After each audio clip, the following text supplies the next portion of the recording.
சுவிசேஷம். இந்த நாளுக்குரிய தேவ வார்த்தை.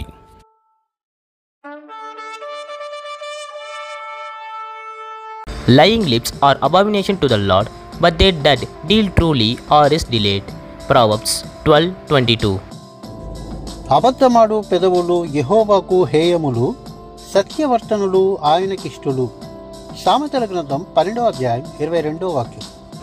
பொய் உதடுகள் கர்த்தருக்கு அருவருப்பானவைகள், உண்மையாய் நடக்கின்றவர்களோ அவருக்கு பிரியும். நீதிமொழிகள் 12:22. அன்பின் தேவ பிள்ளைகளே, நாம் தேவனுக்கு உண்மையாய் இருக்க வேண்டும் என்று தேவன் விரும்புகிறார். பொய் உதடுகளை தேவன் அருவருக்கிறார். அனனியாவும் சப்பீராலும் பாருங்கள், பரிசுத்த ஆவியானவருக்கு விரோதமாய் பொய் பேச துணிகரம் கொண்டு கடந்து வந்தார்கள். அவர்கள் துணிகரத்தை தேவன் கண்டபோது அவர்களை அந்த இடத்திலே ஜீவன் போகத்தக்கதாக தேவன் அவர்களுக்கு சரியான பாடத்தை கற்றுக் கொடுத்தார்.